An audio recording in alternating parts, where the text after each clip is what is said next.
Hello दोस्तों, इस कहानी की शुरुआत में हमें अंतरिक्ष के मध्य एक भयानक प्रकाश चमकता हुआ दिखाई देता है। यह एक सपना होता है जो रिया के जागने पर खत्म होता है। वह नहीं जानती कि वह कहाँ है और उसे लोगों के चरम तरीकों से मरने के दृश्य दिखाई देते रहते हैं। हालांकि यह भी एक बुरा सपना है और इस बार वह वास्तव में अपने कमरे के फर्श पर अपने शरीर पर कई घावों और स्मृति लोप के साथ जागती है। स्टेशन का एआई उसे बताता है कि उसने असामान्य गतिविधि का पता लगाया है और सिस्टम विफलता के कारण स्टैंड बाई पावर को रिबूट करना होगा। दुखी रिया उठ खड़ी होती है। जब वह इधर उधर घूमती है तो उसे कहीं खून के धब्बे और यहाँ तक कि एक चालक दल के सदस्य का शव भी मिलता है। रिया उसके सीने से चाकू निकालती है और दूसरे कमरे में जाती है जहाँ उसे एक और शव मिलता है। अंत में वह नियंत्रण कक्ष ढूंढ लेती है तो वह बिजली पुनः चालू करती है और दरवाजा खोलती है। बाहर उसे एक बहुत ही अंतर्ग्रह और एक मृत चालक दल के सदस्य के साथ एक बॉडी बैग मिलता है। जैसे ही राख उसके चारों ओर गिरती है, रिया चारों ओर देखती है और एक छाया को नोटिस करती है जो उसके गायब होने से पहले उसकी हरकतों की नकल करती है। रिया को नहीं पता कि वह कहाँ है और वह खोज जारी रखती है,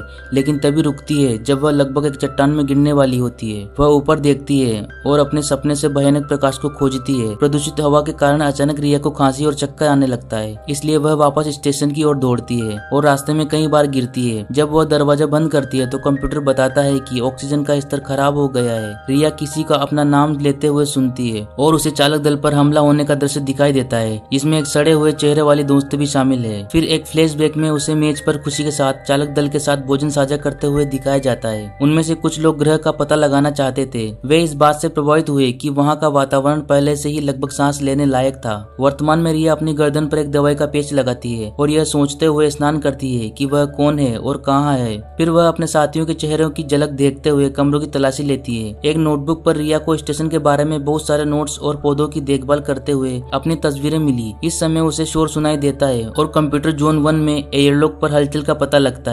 रिया सावधानी से उस क्षेत्र की ओर बढ़ती है और देखती है कि कोई दरवाजा पीट रहा है। वह चाकू तैयार कर लेती है और जैसे ही वह व्यक्ति उसके गलियारे में कदम रखता है वह उसे जमीन पर धक्का दे देती है और उसका हेलमेट तोड़ देती है। ब्रायन उसका नाम जानता है और अपना परिचय देता है, इसलिए वह उसे जाने देती है क्योंकि उसे पहले फ्लैशबैक में उल्लेखित उसका नाम याद है। वह कक्षीय निगरानी पर थे और रिया के संकटपूर्ण काल प्राप्त होने के कारण नीचे आ गए थे। जाहिर है कि एक क्रूमेट पागल हो गया और उसने अन्य पर हमला कर दिया। जब रिया ब्रायन को शव दिखाती है और उसे बताती है कि उसे ज्यादा कुछ याद नहीं है, तब उन्हें पता चलता है कि उनका एक क्रूमेट क्लार्क गायब है। ब्रायन अपना मेडबोर्ड बाहर लाता है जो रिया को स्कैन करता है और उसके घावों पर पट्टी बांधता है, जबकि ब्रायन उसे पृथ्वी के बारे में बताता है कि रहने योग्य ग्रह खोजने के लिए 7 अंतरिक्ष यान भेजे गए थे, बाकी सभी विफल रहे। रिया का जहाज 7वां जहाज है और मानवता की आखिरी उम्मीद है। वे कोई 442 ग्रह पर उतरे हैं जिसका नाम उन्होंने एश रखा है। पृथ्वी के साथ संपर्क बनाए रखने और आपातकालीन स्थिति में कार्य करने के लिए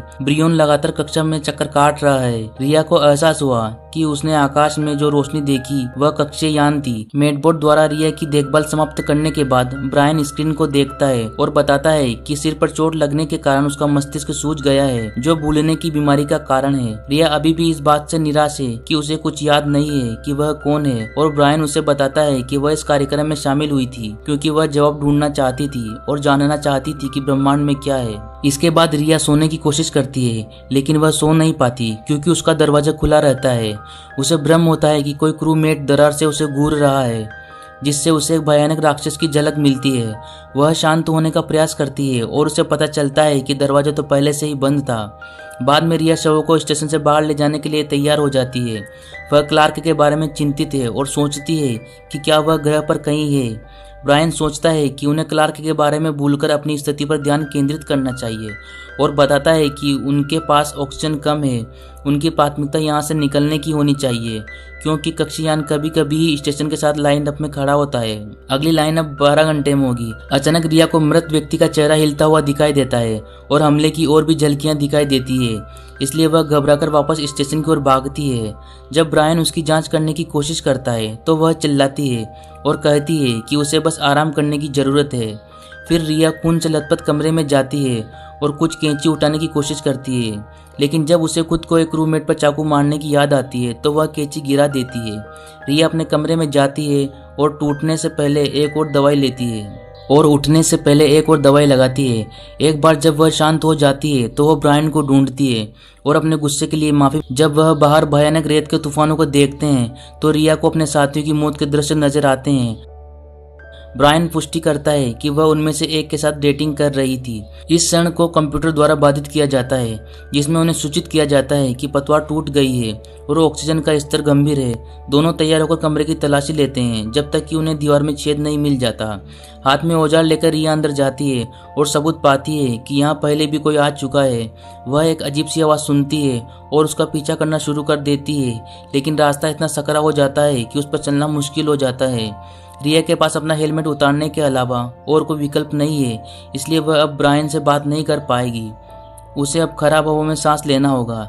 अब वह आसानी से चल सकती है और वह धातु का टुकड़ा ढूंढ लेती है जो आवाज कर रहा था। जब रिया छेद को ठीक करने का काम कर रही होती है तो एक हाथ अंदर पहुंचता है और उसे पकड़ने की कोशिश करता है, जिससे उसे पिघलते हुए चेहरे का एक और दृश्य दिखाई देता है। हाथ जल्दी से गायब हो जाता है क्योंकि यह भी उसका भ्रम है और रिया काम खत्म करने की जल्दी करती है। एक बार जब वह मुख्य कमरे में वापस आती है तो वह ब्रायन को अपने कुछ दर्शन के बारे में बताती है। उनका मानना है कि क्लार्क किसी रोगाणु के संपर्क में आया होगा जिससे उसमें मानसिक विकार उत्पन्न हुआ, कुछ रेबीज जैसा। ब्रायन उसे याद दिलाता है कि उन्होंने अपनी 30% ऑक्सीजन खो दी है और लाइनअप 5 घंटे में होने वाला है, इसलिए रिया को क्लार्क को बचाने या जवाब खोजने के बारे में भूल जाना चाहिए और भागने पर ध्यान केंद्रित करना चाहिए। खुद को व्यस्त रखने के लिए रिया अपने साथियों के कमरों की फिर से तलाशी लेती है और याद करती है कि कैसे उसका प्रेमी केविन उसके लिए संगीत बजाया करता था। अचानक वह खुद को एक जंगल में खूबसूरत कपड़े पहने हुए देखती है और पास में एक ड्रोन उड़ रहा है। केविन भी जमीन में एक सुरंग को देख रहा होता है जिसमें से बहुत तेज रोशनी निकल रही है। जब केविन कहता है कि उसे दर्द हो रहा है तो कंप्यूटर सेटिंग बदल दी जाती है और अब उसे स्टेशन में रिया द्वारा चाकू मारा जा रहा है। एक राक्षसी चेहरे को देखने के बाद रिया बिस्तर पर जागती है। उसने जो देखा उसके बारे में सोते हुए वह दूसरे कमरे की जांच करती है और ड्रोन को एक गड़बड़ स्क्रीन के बगल में पाती है। रिया ड्रोन को मेडबोर्ड से जोड़ती है और ग्रह की खोज कर रहे चालक दल की रिकॉर्डिंग ढूंढती है। कुछ चट्टानों के पीछे उन्हें जमीन में धातु से ढकी एक सुरंग मिली। टीम को एहसास हुआ कि पूरा वातावरण भी निर्मित था, जिसका मतलब था कि किसी ने पहले ही टेराफॉर्म किया था। अचानक सुरंग चमकने लगी और उसकी ऊर्जा एक लड़के के चेहरे पर लगी, जिससे वह उड़ गया। जब उन्होंने उसकी जांच की तो पाया कि उसका हेलमेट टूटा हुआ था और चेहरा जला हुआ था। तभी सुरंग से धुआं, लपटें और बिजली निकलने लगी और ड्रोन ने दूर दूर तक कई स्थानों पर यही घटना रिकॉर्ड की। ब्रायन रिया को देखने में बाधा डालता है। वह उस पर सब कुछ जानने का आरोप लगाती है, लेकिन वह कसम खाता है कि वह नहीं जानता। उन्हें केवल इतना पता था कि टीम एक मिशन पर रवाना हुई थी, लेकिन स्टेशन और संचार व्यवस्था ठप हो गई थी। रिया उस पर विश्वास नहीं करती। वह कुछ देर तक बहस करते हैं।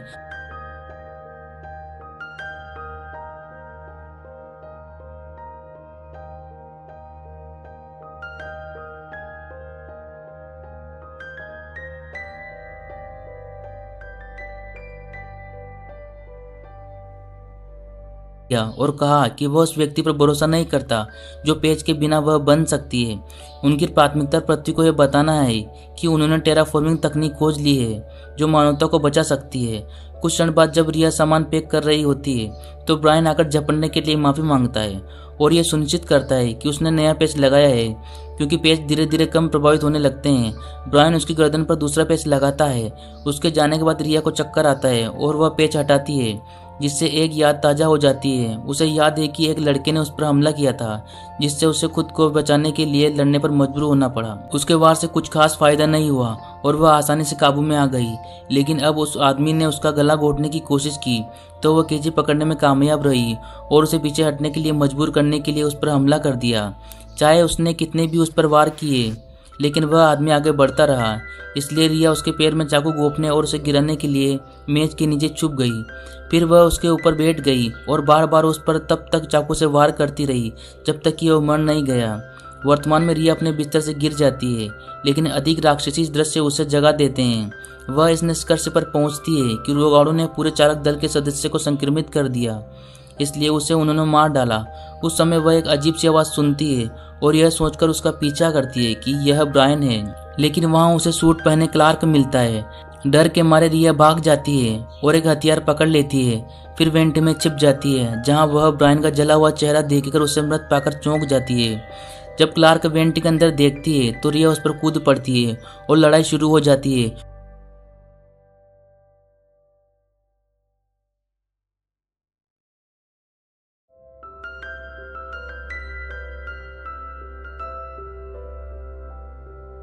क्लार्क उसका पीछा करती है और आग बुझाने के लिए अग्निशामक यंत्र को मुक्का मारकर तोड़ देती है। लड़ाई तब तक जारी रहती है जब तक महिलाएं कहीं कमरों से होते हुए बाथरूम तक नहीं पहुंच जाती। शावर में क्लार्क रिया का चेहरा दीवार पर पटक देती है, जिससे पहले भी ऐसी घटना घटित होने की याद ताजा हो जाती है। रिया शावर को क्लार्क के हेलमेट से जोड़ती है और पानी चालू कर देती है, जिससे धीरे धीरे क्लार्क की मौत हो जाती है। अपने किए का एहसास करते हुए रिया क्लार्क के शरीर को मेडबोर्ड के पास ले जाती है, लेकिन वह लोगों को पुनर्जीवित नहीं कर पाता। इसमें कोई संक्रमण का पता भी नहीं चलता, जिसका मतलब है कि क्लार्क ने केवल उससे लड़ाई की, क्योंकि रिया ने पहले उस पर हमला किया था। शायद उसने सोचा था कि वह संक्रमित है। कंप्यूटर घोषणा करता है कि लाइन अप होने वाला है, इसलिए रिया सूट पहनती है और बाहर जाती है। क्लार्क के शरीर को एक बैग में डालने के बाद वह शटल में चढ़ती है। खून और टूटी हुई चीजें देखकर हैरान हो जाती है। चिंतित होकर वह अपने कंप्यूटर की जांच करने की कोशिश करती है, लेकिन वह काम नहीं कर रहा होता है, जिसका अर्थ है कि शटल की कक्षीय अंतरिक्ष यान नहीं पहुंच पाएगा। इसके बाद रिया स्टेशन पर वापस आती है और 2 और पेच लगाती है। फिर वह ब्रायन के शरीर को पुनर्प्राप्त करती है और मेडबोर्ड से उसे स्कैन करती है। परीक्षण से यह निष्कर्ष निकला कि ब्रायन की मृत्यु को 51 घंटे हो चुके हैं, जो कि समझ में नहीं आता। रिया को कुछ आवाजें सुनाई देती है जो कहती है कि यह उसकी गलती है, और जब कंप्यूटर एक असामान्य जीवन रूप का पता लगाता है तो वह इससे बाहर आ जाती है। हाथ में बिल्डर के साथ रिया जहाज की खोज शुरू करती है, जब तक कि वह शुरू से रहस्यमय छाया का पता नहीं कर पाती। यह ब्रायन का रूप ले लेता है और रिया को पता चलता है कि इस चीज ने क्लार्क को मारने के लिए उसका इस्तेमाल किया था। एक और खौफनाक दृश्य देखने के बाद रिया ठिठक जाती है और निष्कर्ष निकालती है कि यह छाया ही संक्रमण है। यह खुद को उसका हिस्सा कहती है, क्योंकि यह उसे दिखाने के लिए उसके सर को छूता है। उसकी उंगलियां उसकी त्वचा में जब तक चलती रहती है जब तक रिया को कोई याद नहीं आ जाता। टीम के स्टेशन पर लौटने के बाद 2 लोगों ने दीवारों में प्राणी को पाया। तब उनका कक्षीय जहाज के साथ संपर्क टूट गया। जब ब्रायन शटल से ग्रह पर आया और स्टेशन में प्रवेश किया तो चालक दल ने पाया कि अजीब प्राणी उनके कंप्यूटर में घुस रहा है। ये वह एलियन था जिसने दीवार में छेद किया और इसका इस्तेमाल पूरे जहाज में फैलने के लिए किया। चालक दल खाली करना चाहता था, लेकिन रिया ने उन्हें आश्वस्त किया था कि प्राणी को हराने से उन्हें टेराफॉर्मिंग तकनीक तक पहुंच मिलेगी, जो हमेशा उनका मिशन लक्ष्य था। उन्होंने कंप्यूटर में एलियन से एक नमूना लिया और प्रयोगशाला में इसका अध्ययन किया ताकि स्व प्रतिकरण प्रणाली की खोज की जा सके। हालांकि नमूना बढ़ने लगा और डिस्क को तोड़कर एक क्रूमेट पर हमला कर दिया। यह उसकी नाक के माध्यम से उसके सिर में प्रवेश कर गया और कुछ हिलने के बाद इसने उसके शरीर पर नियंत्रण कर लिया, जिससे लड़ाई शुरू हो गई, जो रिया द्वारा उसे कैंची से मारने के बाद समाप्त हुई। जब क्लार्क ने रिया को खींचा, केविन ने शव की जांच की तो वह अचानक जाग गया और उसका गला घोटने लगा। रिया अपने प्रेमी को बचाने के लिए दौड़ी और साथ में वह अपने दोस्त के शरीर पर मौजूद एलियन से लड़ने लगी। इस प्राणी ने स्पष्ट रूप से अंतरिक्ष यात्री को अत्यधिक शक्ति और बेहतर प्रतिक्रिया प्रदान की, क्योंकि यह एक ही समय में 2 लोगों से काफी आसानी से लड़ सकता था। जब केविन मारे जाने वाला था, रिया ने उसका नाम पुकारा और एक स्केल पैक फेंक दिया। नाम सुनकर उनके दोस्त को एक पल के लिए स्पष्टता मिली, लेकिन केविन ने ध्यान नहीं दिया और अपनी गर्दन पर वार कर लिया। एलियन मृत मुंह से बाहर आया और केविन के कान के माध्यम से उसके शरीर में प्रवेश कर एक नए शरीर पर नियंत्रण हासिल कर लिया। केविन ने रिया का पीछे किया और उसका सर दीवार पर पटक दिया। जब वह उसे खत्म करने ही वाला था, एक सूट अप क्लार्क उससे लड़ने के लिए आ गया। वह कुछ वार करने में सफल रही, लेकिन केविन ने उसे दबोच लिया और उसका हेलमेट तोड़ दिया तथा लगातार उसके चेहरे पर मुक्का मारता रहा। उसी समय ब्रायन अंदर आया और केविन के राक्षसी चेहरे को देखकर घबरा गया, इसलिए वह वेंट में छिपने के लिए भाग गया। हालांकि केविन ने उसका पीछा किया और जल्दी से उसे पाइप से मार डाला। इस बीच रिया ने क्लार्क के सिर पर एक नया हेलमेट पहना दिया और उसे सुरक्षा के लिए स्टेशन छोड़ने पर मजबूर कर दिया। फिर उसने रसोई से एक चाकू उठाया, जबकि उसने सुना कि एलियन केविन की नर्म आवाज का उपयोग उसे लुभाने के लिए कर रहा था। रिया ने उसके झांसे में आने का नाटक किया और जब वह काफी करीब आ गया तो उसने उस पर चाकू से वार किया। एलियन तुरंत अपना शरीर छोड़कर उसके माथे पर लगे घाव से उसके शरीर में प्रवेश कर गया। हालांकि इससे पहले कि वह नियंत्रण कर पाता, रिया ने बहुत सारी दवाएं खा ली थी, जिससे उसकी यादें और प्राणी की शक्ति दोनों अवरुद्ध हो गई। जब से वह जागी है तब से कंप्यूटर अजीब उपस्थिति को महसूस कर रहा है। वह हमेशा से उसके शरीर में परजीवी की तरह रही है। वर्तमान में एलियन अपने मन में बातें करता रहता है और कहता है कि मनुष्य अकुशल है और आत्मविनाश के लिए अभिशाप्त है, इसलिए वह अपनी तकनीक उनके साथ साझा नहीं करना चाहता है। रिया अपने ऊपर नियंत्रण करने से मना कर देती है और अपने पेच हटा देती है, जिससे ब्रायन सहित सभी के मृत्यु भ्रम समाप्त हो जाते हैं, जो कभी उसके साथ थे ही नहीं। कंप्यूटर घोषणा करता है कि ऑक्सीजन का स्तर गंभीर स्तर पहुंच गया है, जबकि रिया इस बार मेडबोर्ड से वास्तविक स्कैन करवाती है। रोबोट परजीवी को ढूंढता है और उसे निकालने के लिए दर्दनाक तरीके से उसके माथे के गाँव में एक यांत्रिक हाथ डालता है। इसमें कई मिनट लगते हैं और रिया का दिल रुक जाता है, लेकिन एक और चमकदार रोशनी देखने के बाद वह ठीक समय पर जाग जाती है और देखती है कि रोबोट एलियन को हटा रहा है, जो तुरंत भाग जाता है। रिया सोचती है कि यह खत्म हो गया है, लेकिन प्राणी ब्रायन के शरीर पर कब्जा कर लेता है और फिर से उस पर हमला करने के लिए राक्षसी रूप में बदल जाता है। एक नई लड़ाई शुरू होती है और एलियन रिया को अपने तंबुओं से मारते हुए उसका गला घोटने की कोशिश करता है। वह एक गिरा हुआ पेचकस पकड़ती है और प्राणी के सिर पर वार करती है और फिर उसे लात मारकर नीचे गिरा देती है। रिया फिर से एलियन से लड़ने से पहले सूट पहनने में कामयाब हो जाती है।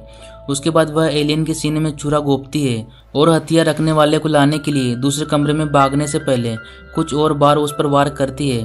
वह प्राणी उसके पीछे जाता है जबकि उसका शरीर परिवर्तित होता रहता है। यह रिया को एक प्रयोगशाला में पकड़ता है जहां वह एक स्प्रे कैन से आग जलाती है, जिससे बड़ी लपटें पैदा होती है, तो अंततः राक्षस को जलाकर मार देती है।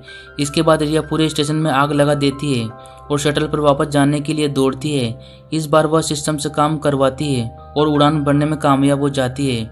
वायुमंडल से उड़ते हुए ठीक समय पर कक्षीय यान तक पहुंच जाती है जब वह ग्रह के साथ सीधी रेखा में आता है। इस प्रकार के और वीडियोस देखने के लिए हमारे चैनल विशाल एक्सप्लेनर को सब्सक्राइब करें। Thank you.